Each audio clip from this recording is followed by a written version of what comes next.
Hello. Is it us? It's us. It's the season premiere of Chapter 5 of You Choose. I wore my special occasion hoodie. It's sparkly. Is that your special occasion t-shirt? No. It was the t-shirt that was on top of the pile of the t-shirts. The selection process in this house does not exist. Unless somebody actually chooses the order when taking them out from the washing machine. What if you get invited to a wedding? Do you still wear the top of the pile t-shirt? Do you think I should get from the bottom of the pile for a wedding? Is that what your suggestion is? I mean, I'm a bit confused. What does it make? Why does it make it better if it's from the bottom? Less used. You're a genius. Yeah, that's actually very good. For real. It's gonna be newer. Yeah. Do you own a suit? Huh? Do you own a suit, like a tie? No. I had suits before. Actually, I liked wearing suits, but then I got tired of taking them to ironing and dry cleaning and stuff like that, so I throw it all away. No suits. I have shirts that do not have to be ironed. That's the prerequisite. That's the best I can do. Right on. Well, let's get to business. We're here on You Choose. This is season 5. We are talking about internal developer platforms this season. But let's recap a bit all the stuff we've already been through. We've been through almost 30 system design choices together. I'll be back in 10 minutes. You go on.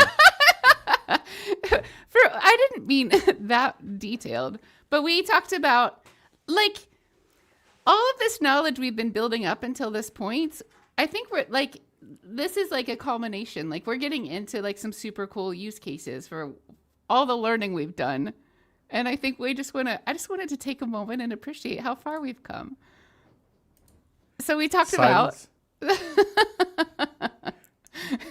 you just say the word silence at me. Yeah, kind of like, I mean, not a moment of silence, kind of like, yeah, okay, I'll take over. You silence yourself for that moment and fine.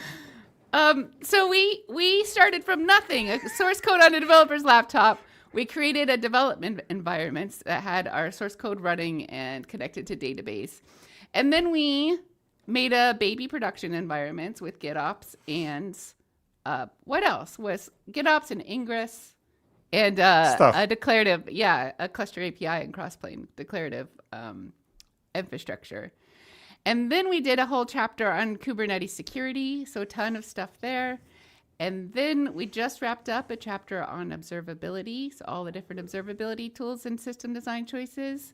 And now, internal developer platforms. So what even is an internal developer platform? A platform made only for people working in a specific company, right? Hence, internal developer, meaning don't give it to HR people. It's only for developers. Mm-hmm. Platform, meaning it's a collection of services that do something. And that do something can be manage the state of something. Yeah. Or execute some tasks that do something, like building images, running tests, and so on and so forth. And, but before you go further, I have a question already. Now you can interrupt me, huh? Yeah, well, I just did, so I guess I can. Okay. Yeah. So you said it's organization specific. And that's interesting because I'm pretty sure I've seen platform products out there where it's like, here's internal a platform. platforms? You've seen platforms. You've seen AWS, I'm sure. Like application delivery platforms. Still, no internal word over there. Okay. Keep going. So what's the difference? It's internal. If I use an application delivery platform that was already a product completely wrapped up for me, how would my experience be different from using an internal one that was made for me by my... You would make it specific to your organization. That's the point, right? That's why it's internal. So you have platforms like AWS, Google Cloud, Azure, this and that, Fly.io, what's or not. Yep. They're designed to serve anybody, right? Yeah. So the more generic they are, the wider the number of users that can be potential customers. When you make it internal, you make it specific for that company, right? So, okay, so you know what? There are 57,000 different things we can define when creating a database in AWS. We actually use 5. And the fifth one is actually a combination of those 3 because it's always that combination, and so on and so forth, right? So you make it specific to what you need instead of exposing everything that is virtually possible. Right? AWS has to do that because they need to cater the needs of many different companies, right? You don't. So your complexity from the user perspective is dropping down simply because your scope is narrowing. That makes so much sense. And so a platform is a collection of organization-specific capabilities that developers have access to. Exactly. Cool. And then today we're talking about API and state management. How does that fit in? Yeah, so state is one of the 2 things in a very broad sense of words that you can do, right? You can manage the state of something. That would be, I want to have a database forever and ever. Or you can execute some tasks that are very temporary, one shot, right? I want to build an image, and I'm never going to build an image, that specific image for that specific commit ever again, right?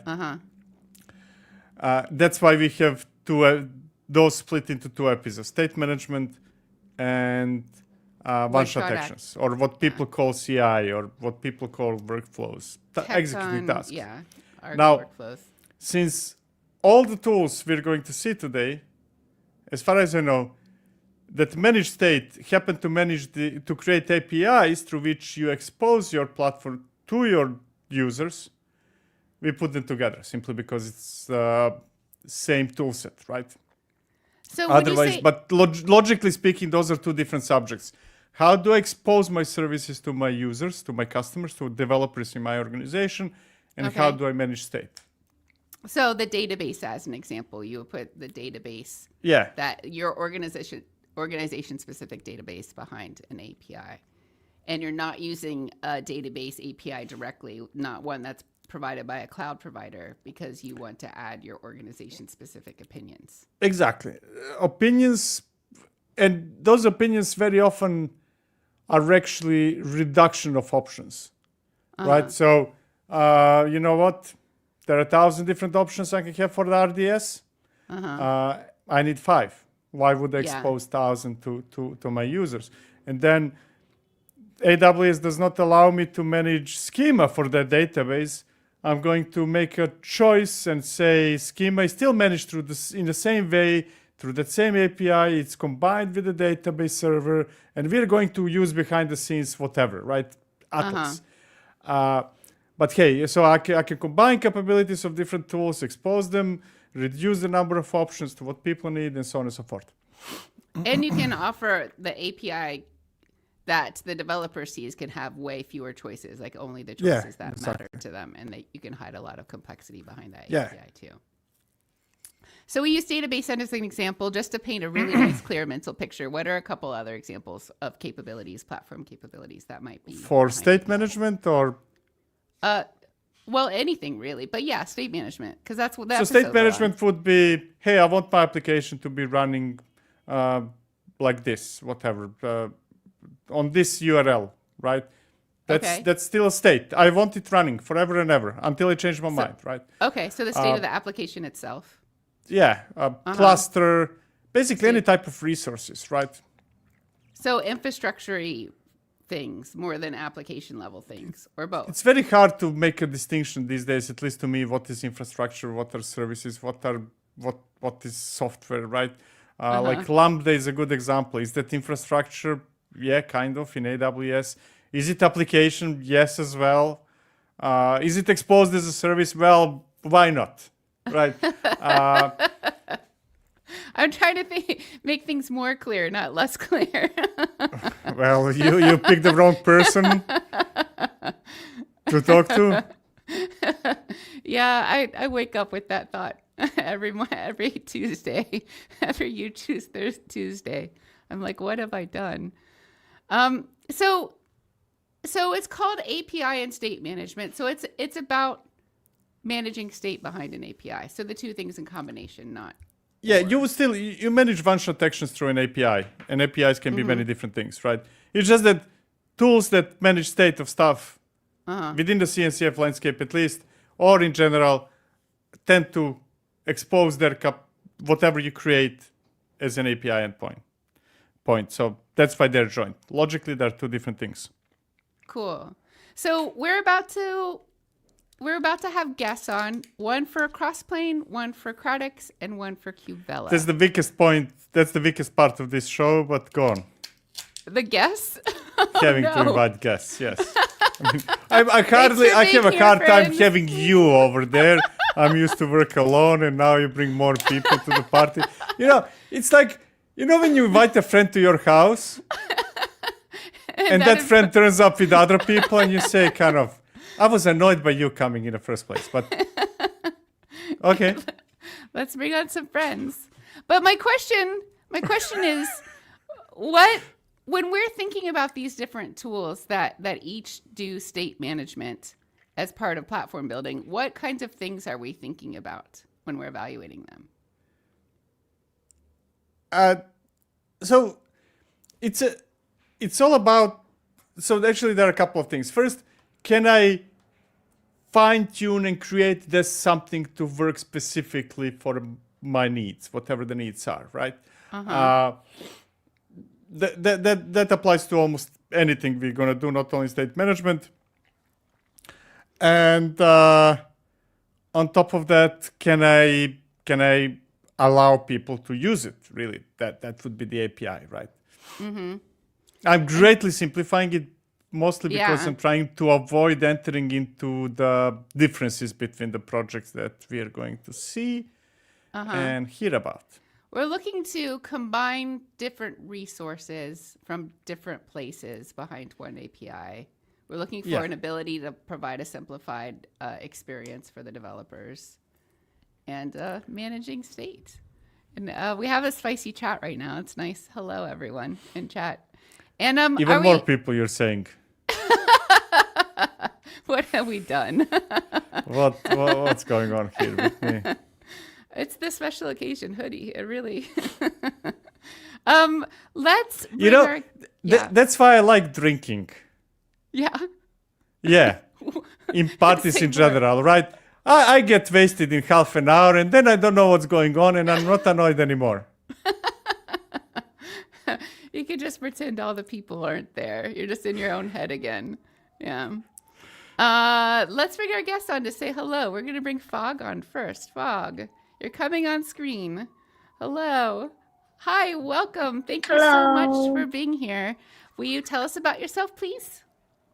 Yeah, sure. Hi, everyone. My name is Fog, and I come from the KubeVela community. I'm the maintainer of KubeVela. And I currently working for Bentamao, which is a model AI serving company. But yeah, and also I'm the CNCF ambassador. I know we need also ambassador. So thanks for having me. And today I'm gonna present you about KubeVela. Right, awesome! Can't wait to hear about it soon. Thank you. All right, Fog's so awesome. She was one of the KubeCon co-chairs for KubeCon China, which is cool. Tobias, come on up. Introduce yourself, please. Hello, I'm Tobias. So I started as a software developer long years ago, building APIs and platforms. Then I switched to infrastructure, building APIs and platforms for our developers. And then I joined Abound, and nowadays I'm helping customers build their own platforms with Crossplane. Amazing. Awesome. Can't wait to hear about Crossplane from you later. Oh, I cut him off already. Sorry. I see that I have an effect on you. Oh, no. The transformation did not finish yet, but give it half a year.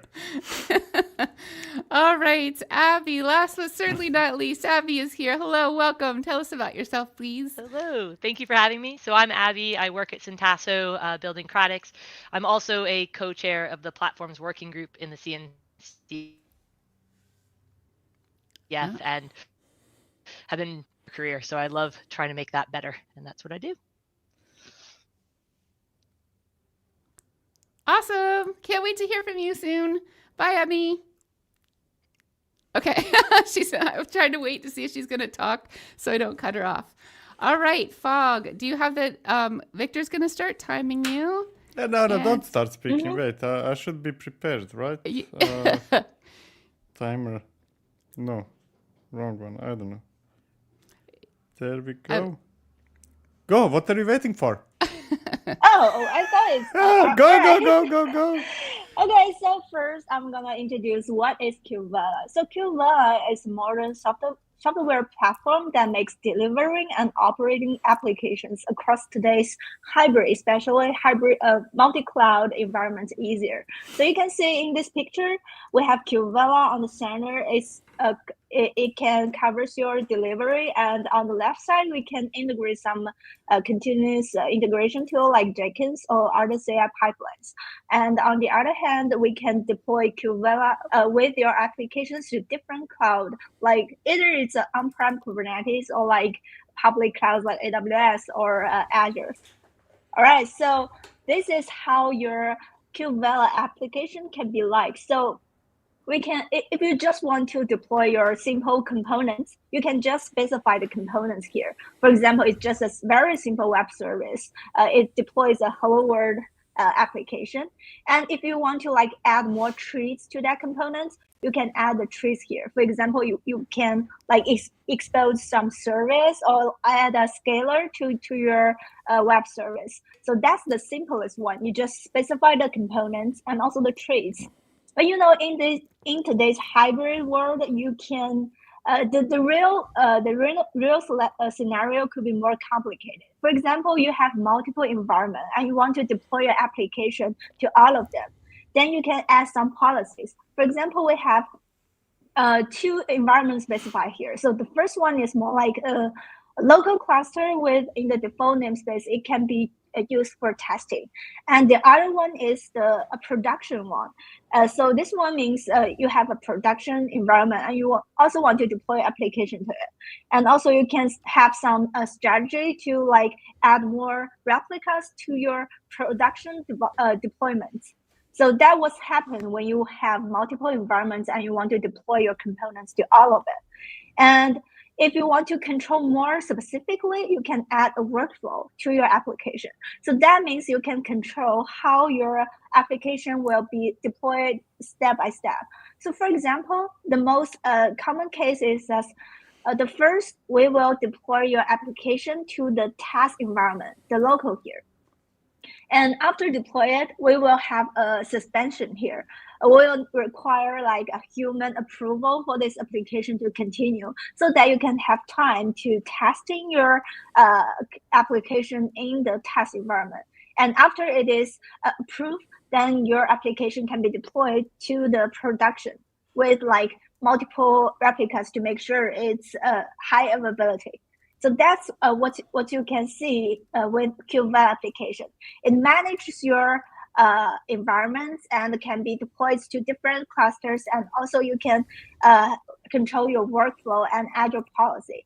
And as you can see, we also have a type in like whether it's component or policies or workflow, and that means you can KubeVela has already provide like 100 building types that you can use at the beginning. But what makes it special is you can also write your own definitions so that you can like manage, you can customize your application. So KubeVela is a best fit if you want to build your built-in application platform, because we provide this extensibility and also the all the type here programmable, so that if you need to write something for internal application, that is what you need to write, so that you can manage all of your application in a very unified way, and it can also suit today's complicated environment. All right, I think that's all of it. I hope it's not, is it around 5 minutes? No? You'll hear when it's not, when you're over, no worries. Okay. That was great. Thank you so much. We'll bring you on again soon for questions. That reminds me, if you have any questions, please put them in the chat. We're not going to get to them right away while we're doing the presentation part, but we will have a question answer part at the end. And the sooner you get your questions in, the more likely we'll get to your question specifically. So the questions can be about the tech, or they could be more generally about platforms, or about Victor's favorite color. Okay, let's. Next up, if you can make our guests very uncomfortable with your questions, that gets a priority. That we put on the screen first. All right. Hello, friend. Welcome. It's showtime. Go. Okay, so why you choose Crossplane? So first of all, what is Crossplane? So Crossplane builds on top of Kubernetes. It's your cloud-native control plane, and you can compose resources into higher-level abstractions and offer them to your developers. We specifically choose Kubernetes because it integrates with all the GitOps tools. You can pretty much unify and standardize everything, and it's just a very good base, and Crossplane teaches it how to manage pretty much anything. How does it look like? On the lowest level, we have what we call a managed resource that just represents an object which we want to manage. It can be pretty much anything that exposes an API. This is how it looks like for an S3 bucket, for example, simple storage bucket with a few rules. So once you put that out, Crossplane will manage it. And when someone changes something on the cloud, Crossplane will roll it back. So it's constantly reconciling, so you have no drift and you always know what you're dealing with. These managed resources need to be managed by something. So that's what we call providers.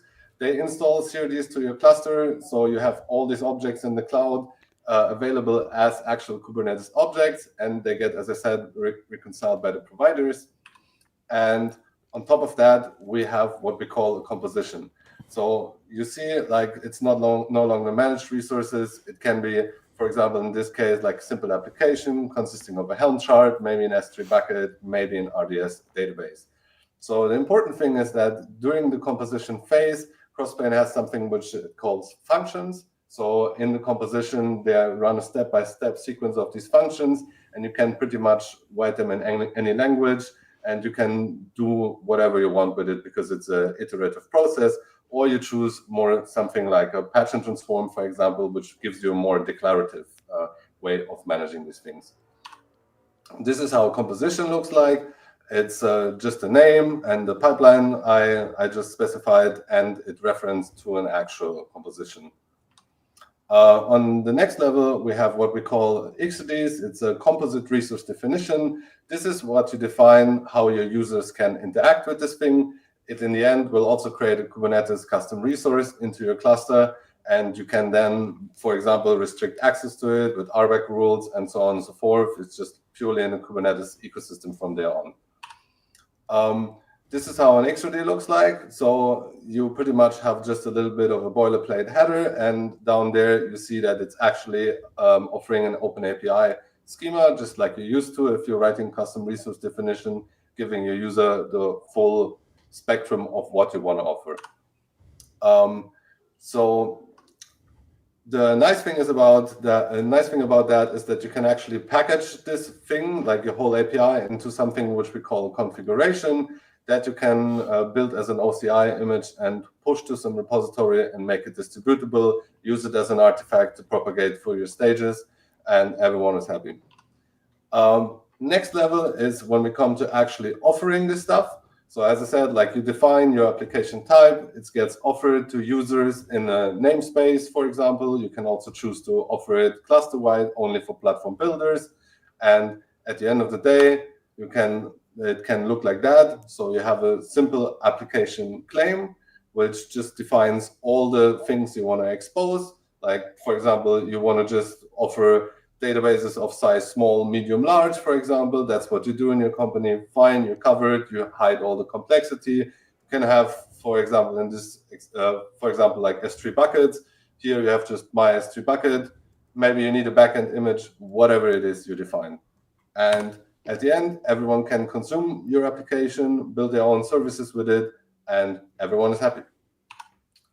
Now, why I would choose Crossplane? So pretty much because it's designed to run in Kubernetes, so you can use all the tooling available already. You have a modular design with incredible flexibility that also comes at a cost, because it's pretty complex to manage Crossplane, but at the end of the day, it enables you to do everything you want to do. At least I never come to the situation where I cannot do with Crossplane what I want. You have these functions which you pretty much can encapsulate your logic into any language you're comfortable with, which is used at your company or whatever reasons you have. And everything is packageable, the functions, the providers, the configuration. It's very mature, has a great community, and that's it. In under time. Good job. Brilliant. Brilliant. I think that my gong works like a good deterrent. It does. Just the Notorious idea of the gong. gong. He doesn't even have one anymore. You just don't know. Everyone's just so afraid of it. You don't never know. True. Cool, cool. We'll see you shortly for the question and answer session. Thank you. All right. Last but not least is Abby. Abby has quite a fan club going on in the chat right now, which is nice. I have all Hello. of your names, you people in the chat voting for cheering for Kratix. You will be banned from voting afterwards. So Victor has a stake in this one when he doesn't normally. Abby, do your worst. I'm rooting for you. go for it. Oh, all right. Here we go. So I've got this on video, so let's see how we go on. And I unfortunately have to start with agreeing with Victor that platforms have to start with an API for users to make requests, and that the Open API v3 spec is pretty much the standard. You're going to see in the upcoming You Choose around port and backstage, and you're going to see in the videos on those QRs how they can make requests to Kratix, because Kratix creates Open API v3 APIs for users. But today isn't about that end user experience. It's about creating those APIs. And as a former platform capability builder, that gets me pretty excited, because it's not easy to create APIs to offer internal services. And Kratix is really focused on that builder experience. Part of the reason why building those internal APIs is difficult is because of this diagram that was on the CNCF platform's white paper, which describes what you need to do to be able to make a platform. You need 3 tiers to that architecture. You need a front end that has that API. You need a back end that has the dependencies. And then what you really want to be focusing on is that meaty middle, where that's where you make that internal key parts for your business. And that's where the real value comes from. And Kratix is unique because it provides an API for creating service capabilities across these 3 verticals. And that is called a promise. So to create a promise in Kratix, you need to provide 3 key inputs. First is a set of dependencies that Kratix can set up and make sure is configured before a request from a user comes in. Next is a set of workflows that run on lifecycle management aspects, create, update, delete, for either a single dev and single resource or across the fleet when a capability provider updates something. And of course, you need the API to be defined for the users. Creating these is often quite difficult because it requires moving across tools, technologies, repositories, and it can create a maintenance nightmare. But a promise is a single atomic commit for that API through infrastructure change and can be versioned and see that roll through. And so you can make changes a lot easier to build. Capability owners also get that API discoverable and self-service and scalable infra for free, allowing them to use whatever they need to focus on that meaty middle workflows, including existing workflow tooling. So if I think that the key here is the capability building, that's what I want to demo. And I'm going to start with the Kratix CLI, taking an existing Helm chart and creating a promise from it. So I'm going to run this command, and you can see that it creates a couple files, a promise YAML and an example resource. I'm going to apply that to the cluster, which results in 3 items being added to the catalog. These are 3 basic applications. The reason those are all Kubernetes is because Kratix under the hood is a Kubernetes controller. When a promise custom resource type comes into the cluster, it will create the API that any of those interfaces can make a request to. When a request does come in, it triggers the correct workflow, and depending on how that's configured, it goes to work. You can use imperative commands such as kubectl and make it work similar to a traditional controller. But you can also use the built-in GitOps aspect to the Kratix framework to write files out to a state store. And this makes the great, scalable, reliable GitOps deployment even better because these workflows are being reconciled constantly, making sure that what's in the repo is up to date, unlike in traditional CI servers where they only run when code changes. But if we go back to the demo, I'm sure a fair number of you don't think it's that cool to go from Helm YAML to CRD YAML. But it's really important that we did that because now we can evolve the software. Imagine on day 2 or day 2000, a business process requirement changes. All of a sudden, we need to roll out scanning of resources across an unknown infinite number of resources. In this case, in the kind of traditional world, you'd have a lot of deployments in a lot of different repos that would all take a PR and then have to have their pipelines ran. It's possible, but difficult. With Kratix, you could have a single security-focused person create a change to a workflow and have that reconciled across the cluster. So what does that look like in reality? Well, here's a patch that you can make to an existing promise, though I think you should put it in declarative code, that would run a Chekhov scan. And I've gone and I've applied that. But what do we do with this? Do we stop deployments that aren't secure? Do we alert people? What are we going to do? So I'm also going to add another container that adds to the status of the resources what has happened in that Chekhov scan. So I'm going to watch that roll out across my 3 instances that I have, but that would do it for any instances. And then I'm going to go check my specific resource for the status and see that I can see 41 failures I need to fix before I get stopped from deploying. At the end of the day, what we want to do is make anybody able to provide services faster, safer, more scalable.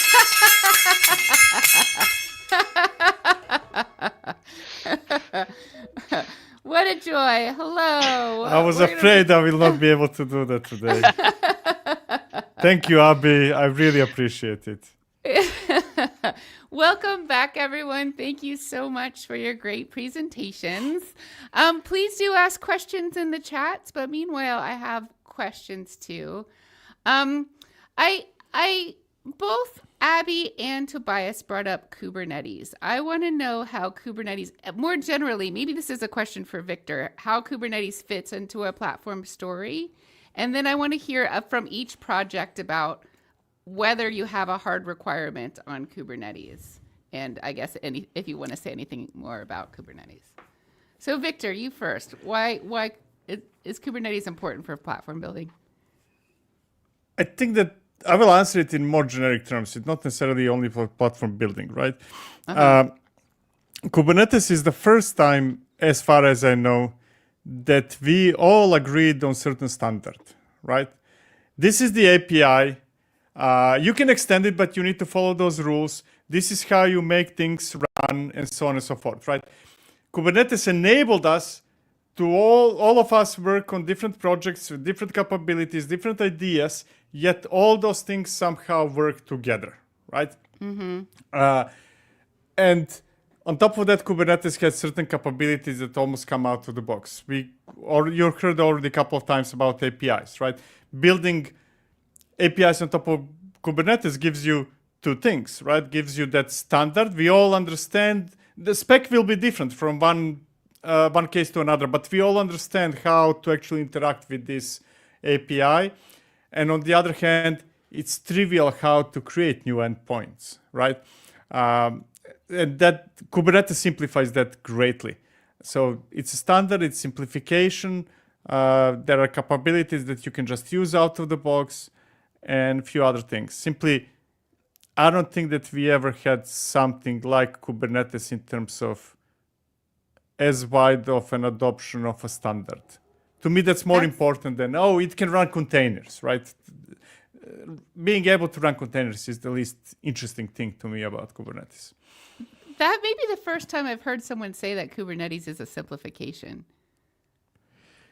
It is. So, okay, I will put a public challenge here, right? Kubernetes is complex, right? It's very hard to figure it out. It's very hard to do all the things. But I dare anyone to tell me how you can do it in easier way, the same things outside Kubernetes, right? So of course you can say Docker is easier than Kubernetes, because they're doing very different things. Now, try to do drift detection, reconciliation, everything driven by API, with the networking capabilities like this and that, so on and so forth, right? You might not need Kubernetes because it offers too much, and that's fair. But if you need Kubernetes, I dare anybody to find me an easier way to assemble a system than Kubernetes. It's complex, not simple, but it's more less simple. complex. Yeah, in comparison. So, Fog, I'd love to hear from you about KubeVela and how it works with Kubernetes. Oh, so KubeVela is actually just it is a control plane. So this KubeVela control plane, it runs on Kubernetes because we leverage the power of like custom controller for KubeVela, and we run some CRDs. But if you use KubeVela to deliver your application, then you did not like have to deliver it on for Kubernetes, because we can also like deploy your components to like virtual machines, things like that. But for the whole KubeVela control plane, yes, it did run on Kubernetes. Yeah. Interesting. Right. Cool. So Tobias, you said that Crossplane works with Kubernetes. Does your application have to be a Kubernetes-based application, or can you deploy the application anywhere? Or is there anything else you can deploy it anywhere, but it certainly helps. Like the path I'm coming from, like we were deploying stuff on virtual machines, deploying stuff on the bare metal, then Docker came around, and frankly, it became a mess. And when we re-architected the whole platform, then Kubernetes was already available. And I guess Victor said already the most important things for me also was standardization. Like we wanted to have one thing where everything works the same. And yeah, it is complex, but at least like it prevents people from reinventing the wheel over and over again. So when we went that route, we were looking for some tool which is properly managing our infrastructure at first, and we wanted to integrate it. We didn't want to have like a ticket for, oh, can you please do a Terraform run or apply this PR or something. And then we had massive problems with Drift because some people would just not comply to these rules and would do stuff manually in the cloud. And frankly, it was a real mess. And Kubernetes enabled to have this one platform working together with Crossplane, where you have like your whole application under one umbrella, and developers could be completely self-sufficient. They could work in their repository and deploy their stuff with all the safeguards in place, while not blowing up our cloud costs, and we really like that. It sounds like perfection, and they all lived happily ever after. Abby, what do you have to say about Kratix and Kubernetes? Yeah, we also run on Kubernetes just like the other two projects because of the things Victor said about it being a great place to create APIs. I think the key is you can deploy to anywhere, just again, like the other projects have talked about. But I think that what's really interesting is the idea of trying to go to standardization on Kubernetes. What we've been seeing with users is that they value the fact that they don't have to stop doing what they're doing in their organization to switch on to Kratix, because we manage mainframes for people, we manage VMs, we manage Kubernetes, and we let people do everything from imperative commands to declarative code, and hopefully let them take their time to evolve into it. So a lot of organizations at scale that we work with sort of can't go all in on Kubernetes, or at least not right away. So we help them on that journey into it. Smart. So one thing that Victor and I talked about in pre-show, or actually at the beginning of the show, was the one-shot actions, the kind of tecton things. And Fog talked about workflow. Is the workflow related in KubeVela related to CI/CD pipeline? How does CI/CD pipeline really play into all three tools is my next question. So Fog, will you go first? Yeah, sure. So we do have workflow, and the workflow in KubeVela application, it is only for delivery. But we realized because we had this workflow capability, so we separate another project called workflow, just KubeVela workflow. And in that workflow, it's kind of like Tecton because it is run in one time. So we have a workflow, it's a template. And we also have another CRD called workflow run. It means an execution. So in workflow run, you can refer to a workflow template. And in this whole workflow, because every workflow step, it has a workflow step definition. And you can customize your step definition. And the one that you use in your KubeVela workflow, a KubeVela application workflow definition can also be used in that a single execution one workflow. So it's all unified. Yeah. Cool. Tobias, how do workflows fit in to the Crossplane story? Well, Crossplane is not so much focused on doing single actions. It's more like you're already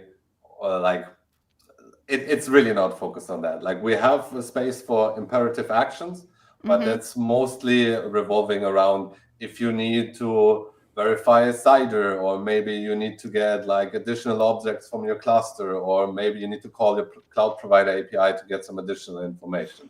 So for that, we have like functions which run like as a pipeline inside of the composition, but we don't focus on deployment of the application. Cool. Abby. Yeah, so we also don't do the CI/CD of applications because we are kind of dependencies and things that those applications depend on. But we do manage those kind of one-shot actions because as long as they can be written in a idempotent way. So those workflows that we have are for the platform builder to write in what they need to do, including manual approvals, because as much as we hate them, we sometimes need them, and different things like that can be built into those workflows in an idempotent way. So we sort of manage that all in one package. Was there any reason that someone would want to use any two of you all's tools together, or is it one or the other? Abby, I'll ask you. All three, I would say. You might want to use all three in one solution. I absolutely think so. Yeah. So I think that KubeVela is fantastic for delivery of software. And as I said, we don't work on delivery of software. So KubeVela could use APIs from Kratix to provision things that those applications need. And that would work really well. We actually at Crossplane, so we've seen people using Kratix with Crossplane in two ways. So one, managing Crossplane across multiple clusters, since Crossplane works within the cluster it's in, and also spitting out Crossplane claims from the Kratix workflow to generate and manage the state of resources in their infrastructure using Crossplane, because then you get that reconciliation loop that Crossplane does so well. So there's definitely a Venn diagram there. There's definitely overlaps where you can stretch into each other's projects, but I think they can all also work really well together. I want to hear from everyone, what is like one or maybe two things that differentiate your project from the other two projects? So Tobias, let's start with you.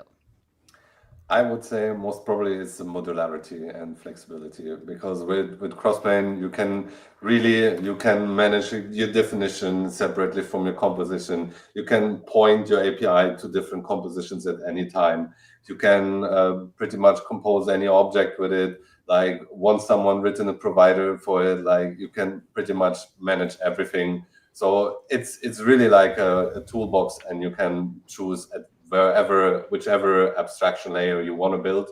You kind of can pick that and focus on that. When I have a confession, whenever anyone says flexibility, what I hear is complexity. It is because it's the same thing. Okay, cool. So you're trading complexity for flexibility, Victor. Yeah. I mean, I think that the whole job of a platform builder is to abstract the complexity away, and I can only abstract it away if I have access to this flexibility. Otherwise, I would need to wrap stuff around again, and it wouldn't do the same thing. That makes sense. Did you have something you wanted to say, Victor? No, he just said more or less what I wanted to say. That, of course, any of the tools we're talking about today could be made simpler or no, but for the builders, right? For people who are creating services, the goal is really to make it, and any of you guys correct me, right? The goal of all three tools is to make lives of the users easier, better, faster, whatever the real objective is, right? Fog, what would you say differentiates KubeVela from the other two tools here? I'll say KubeVela is application-centric. So you can see we have a lot of CRDs, but the central part is just application. And we want to divide our users to two parts. So the first part, we call it application developer. So that kind of user, they only need to know about application. And the other part we said it's a platform engineer. So we do mention that we have the flexibility. You can write the components, definitions, things like that. So our platform engineer, they should be focused on whether they should, which definition should they use, or do they need to like customize their own definitions? So just platform engineers, they handle all of this complexity and flexibility. And for application developers, they just need to use the definition the platform engineer provides.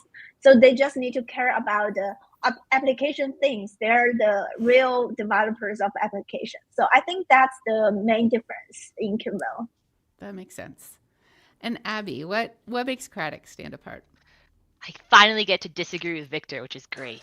No, I actually totally agree that the goal of all of our projects is to make the end users' lives easier. But I think that the goal of Kratix, which makes it unique, is to actually make the creation of services that make the end users' lives easier.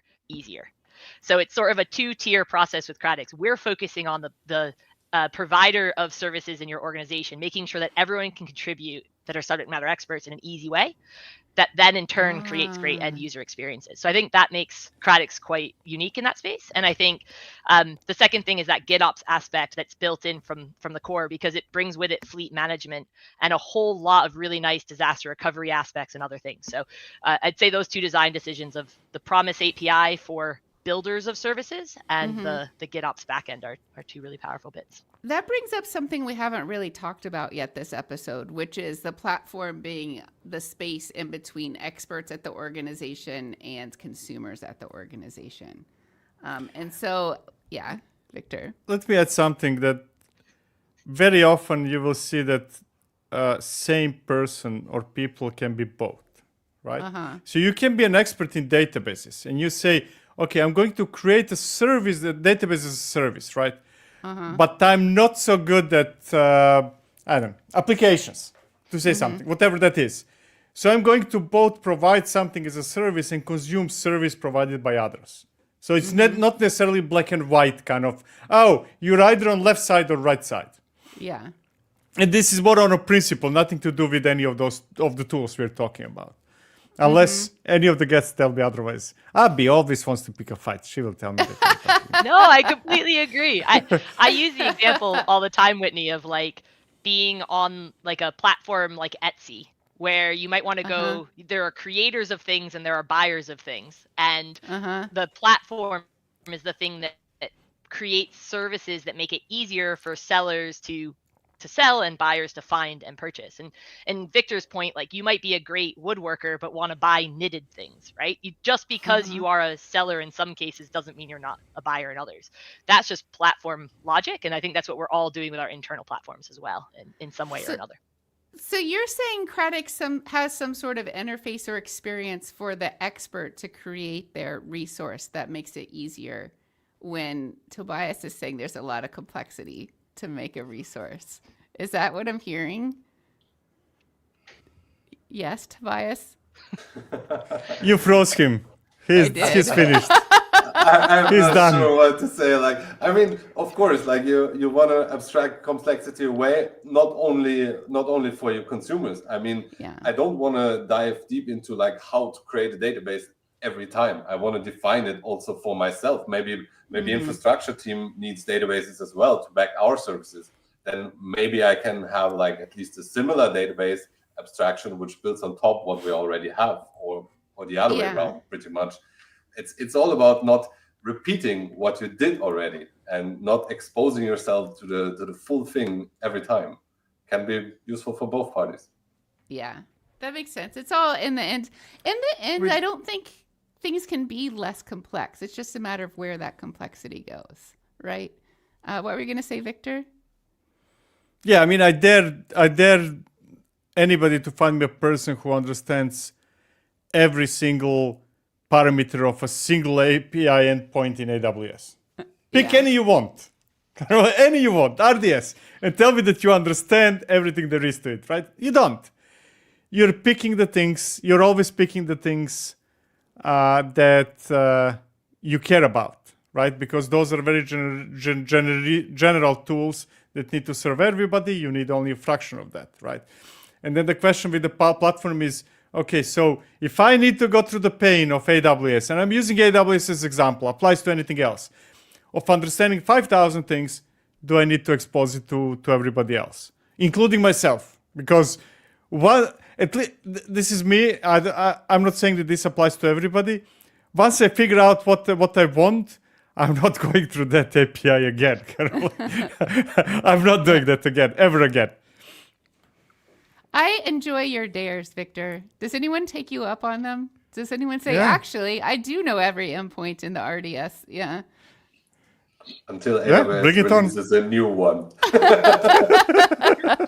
tomorrow.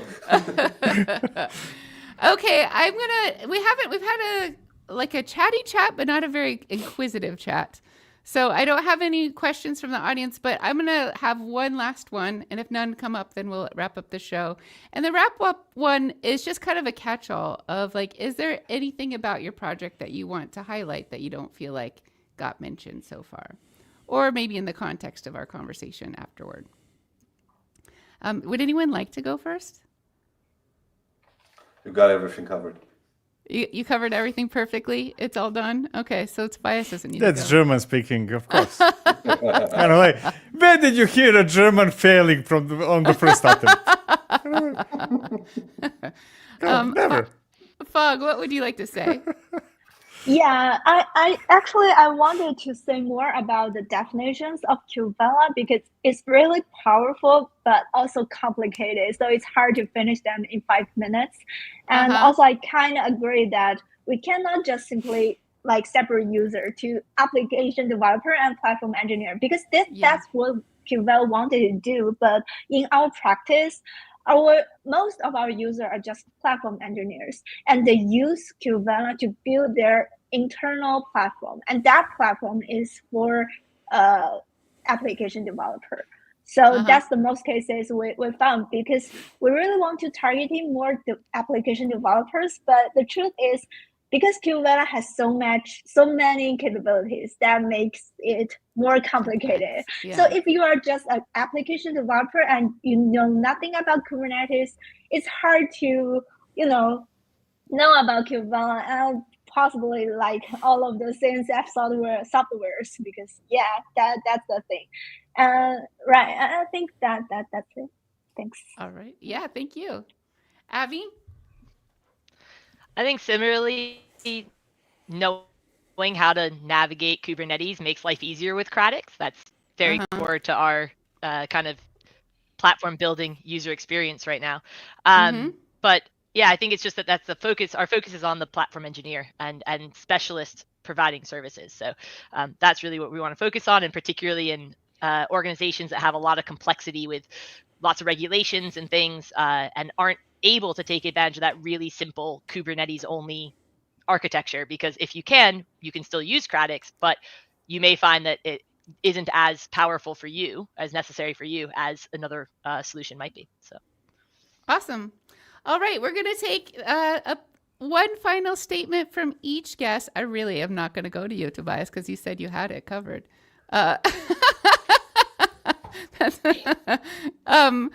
30 seconds tops to just say why we should vote for your technology. So we'll go off on the order we came on. So Fog, will you start, please? Why should we vote for KubeVela?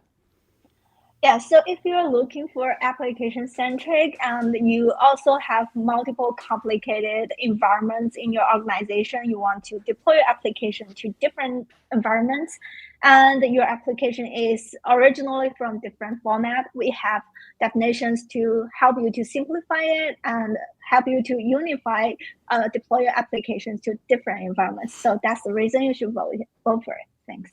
Thank you so much, Fog. Goodbye. Thanks for your time.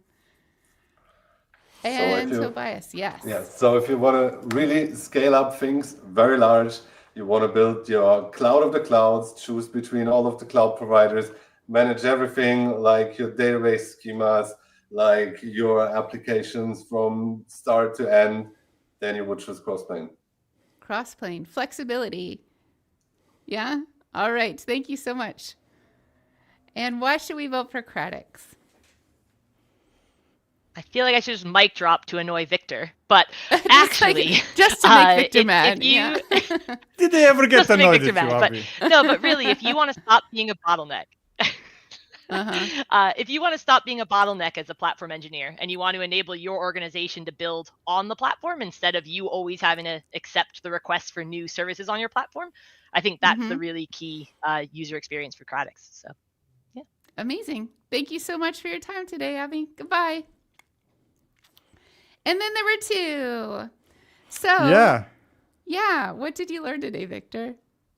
Nothing. I knew all that stuff. I'm like Tobias, kind of like I got it from the first. I don't know what we're doing here. So that it's time to vote. Everybody. Yeah. It's voting time. I forget where to get. I'm rusty. Where to get the voting, the pretty voting.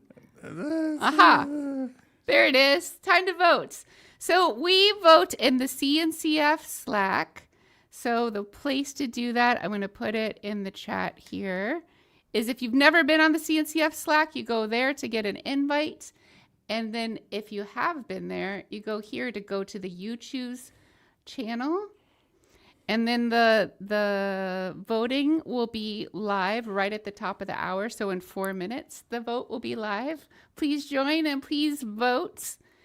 And next week, we're going to not have guests because Victor was upset about having people. He likes to work alone. Yeah. Okay. Good. Finally.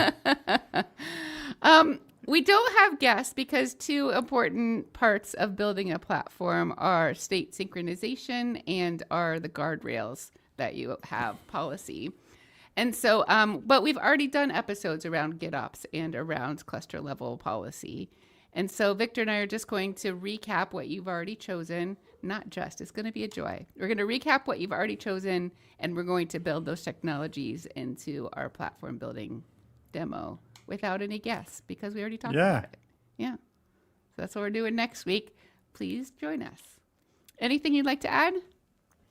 Nothing. All right. Thank you Close so it. much, friends. No, I pressed the button. I'm going to close it.